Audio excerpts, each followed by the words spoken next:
The night my sister showed up at my doorstep, rain soaking her hair and fear trembling beneath her voice, I knew something was terribly wrong. She tried to smile, tried to pretend everything was fine. But when she reached up to tuck her hair behind her ear, the sleeve of her sweater slipped back, revealing what she had been desperately trying to hide. Faint bruises, small silent messages written across her skin. Marks she didn't choose. Marks someone else thought they had the right to leave. That moment was the spark, the kind that ignites a fire so fierce it changes everything that comes after. And if you think you know how this story ends, trust me, you don't. Not yet. Because what happened next wasn't just revenge. It was justice served in a way he never saw coming. And that, right there, is why you need to stay with me for the next few minutes. This isn't just a story. It's a reminder. No one gets to break someone's spirit and walk away untouched. My sister Emily had always been the strong one, the one who protected stray dogs, who stood up to bullies in middle school, who believed every storm eventually cleared. But 2 years earlier, she'd married Daniel, a charming, polished, picture-perfect gentleman. At least that's what he wanted the world to see. Behind closed doors, he was different, controlling, manipulative, cold, and finally, cruel enough to leave visible evidence of what he thought he could get away with. When she stepped inside my apartment that night, she kept apologizing, as if she had done something wrong. Typical emotional damage caused by people like him. I didn't know where else to go, she whispered. He got angry. I tried to leave. She couldn't finish the sentence, and I didn't make her. I just hugged her, held her, and promised her 3 words I fully intended to deliver. He won't win again, but the plan didn't hit me until the next morning when she walked into the kitchen in my oversized hoodie, hair tied back, looking like a mirror version of me. We were twins, identical twins, and most people, including Daniel, struggled to tell us apart when we dressed the same. That's when the idea hit me like a switch being flipped in my mind. Emily, what if we switched places? At first, she thought I was joking. Then she realized I wasn't, and when she finally nodded, the fear in her eyes shifted slowly, replaced by something she hadn't felt in a long time: hope. We spent the day preparing. Same clothes, same hairstyle, same perfume, same mannerisms, same careful, practiced calmness she used whenever she walked through her own home, trying not to trigger anger from a man who shouldn't have had that much power over her emotions in the first place.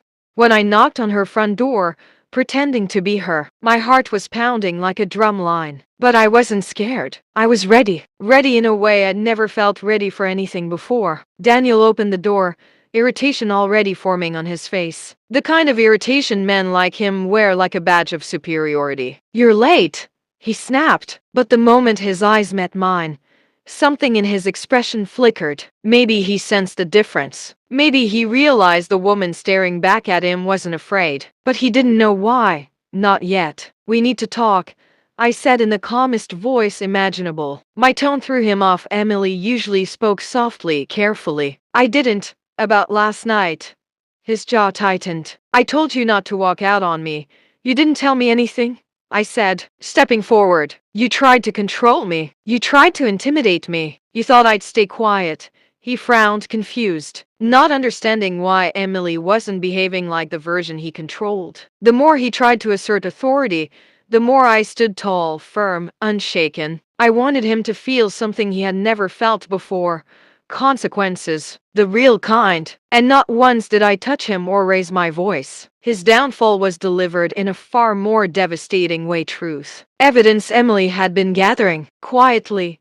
Photos, voicemails, financial records proving how he isolated her. Copies of messages where he admitted to losing control.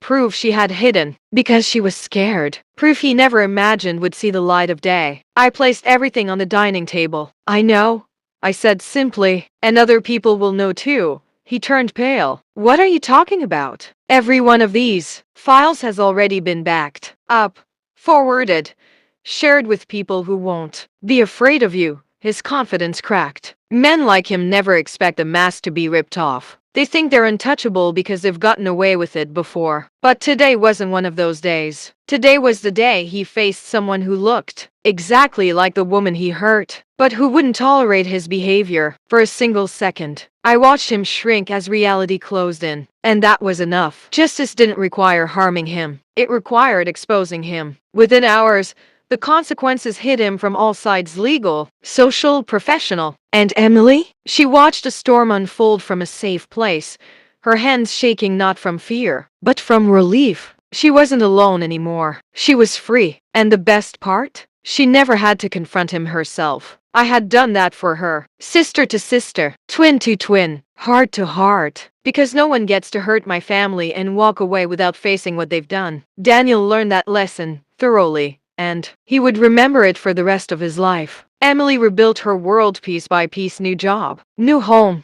new peace she had long forgotten. And me? I learned something too.